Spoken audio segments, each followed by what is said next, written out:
Let me be straight with you. The hardest part about getting your captain's license isn't the test, it's the paperwork. This is where a lot of people find delays or just get frustrated, myself included. So in this video, I'm just going to walk you through exactly what you need to submit to the Coast Guard, things to avoid to slow down your application that would trip you up. And again, this is just sharing my personal experience since I am a licensed captain and running Out East Island Charters, which is my own boat charter business. Everything goes through the Coast Guard and not your course provider.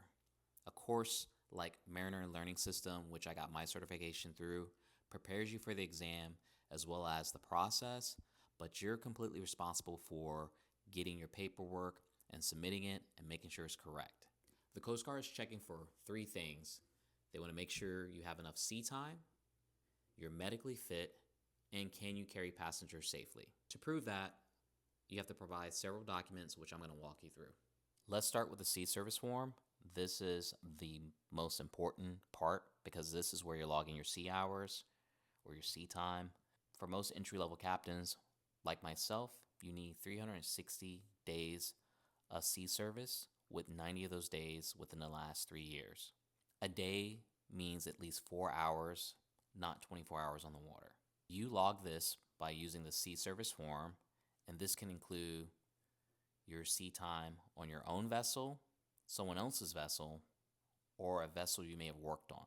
The only thing that you need to make sure is if it's not your vessel and it's someone else, they are going to have to sign that document to verify the sea service that you have. This is very important because, again, you want to make sure that you calculate the number of days that you need to ensure you have that 360-day requirement. You meet that requirement, but also something that I learned was you want to make sure you indicate the body of water that you have your sea service or your sea time on, because that's where you're going to have your captain license issued for. So again, if you're coastal inland or maybe on the river or again, a much larger body of water, just make sure you're logging that information carefully because that's where you're going to have your experience gained. Just because I have a captain's license here in North Carolina does not mean that I then can captain in a completely different state because I don't have the experience with operating on those particular body of water in that area. This is also where I delay my application because I incorrectly calculated my sea service hours or days, and had to resubmit, which again, really easy because you can do it via email, but nevertheless, it slowed down my application because there was issue with how I calculated my sea service. Next up is your TWIC card. This is a federal background check that's through TSA. Lucky for me, I already had one because I was working with an employer that required it when I was going into the port. The only thing that I had to do was have my TWIC card identification information switched to a Merchant Mariner to get my TWIC ID number. And really, that's the most important thing because that's what you'll need to submit with your application. And again, it can either be the number or it could be the actual copy of that card that you would provide. As part of the application, you're also going to need a DOT, Department of Transportation, physical exam, as well as a DOT drug test, which is standard 5-panel. You want to make sure when you do go complete this that it is through someone that will meet the Coast Guard requirements. Otherwise, when you submit it, it will not go through. So just make sure if you're going through an occupational service office or a physician that they're going to follow the guideline as well as complete the form that the Coast Guard requires the occupational office or doctor to complete for your physical exam and signing off on.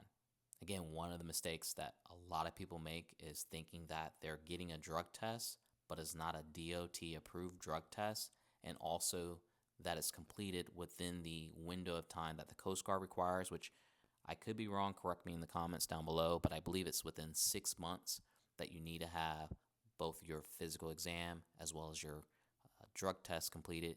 And again, this goes back to that they want to make sure that you're medically fit to be able to operate your vessel and keep your passengers safe.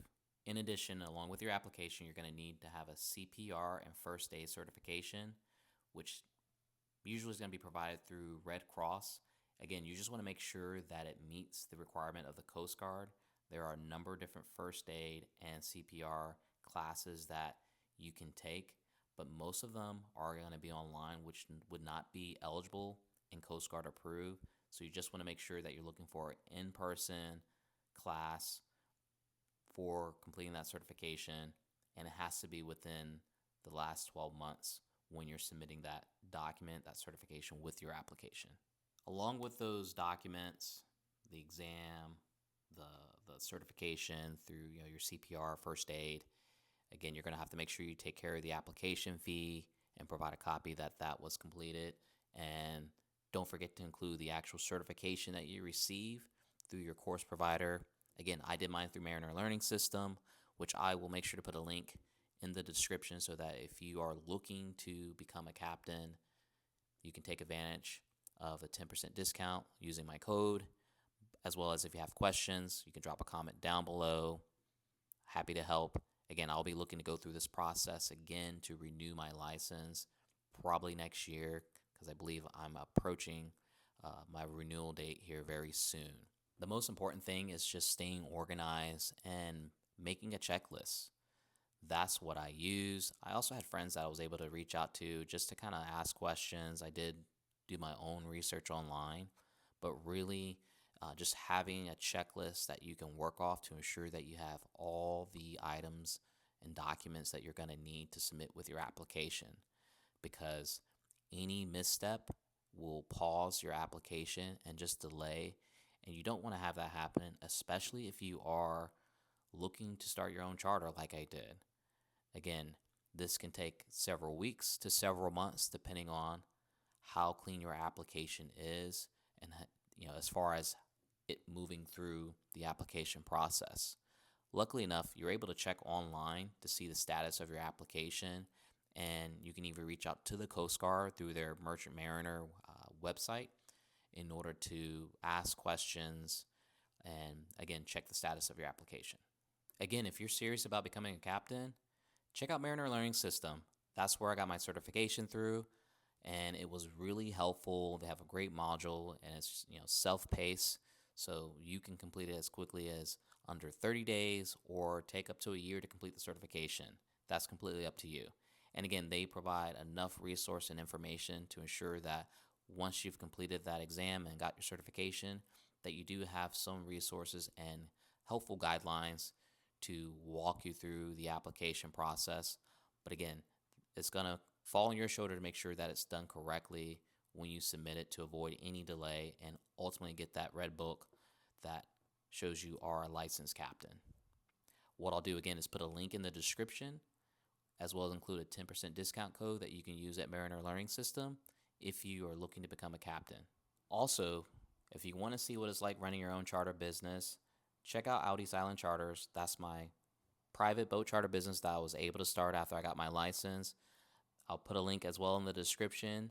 And again, if you have any questions that you have, whether again it's about becoming a captain or just getting started, whatever it may be, drop a comment down below, reach out to me. Love to be able to answer. Again, I'm still learning. This is something very new for me, but it's been a tremendous opportunity to be on the water and enjoy and share that experience with other individuals that don't get to do it as often as I get to. And if you're wondering how much all this costs, I did a video about that, which I'll put a link here, but definitely check it out. And again, I'm sure the prices change, but I walked through what exactly I had to pay in order from start to finish to get my captain license, with getting the course to paying all the fees, the physical exams, all aspects of the cost that went into getting my license so that I can start my charter business. As always, thanks for watching, and don't forget to like, share, and subscribe if you haven't already to my channel.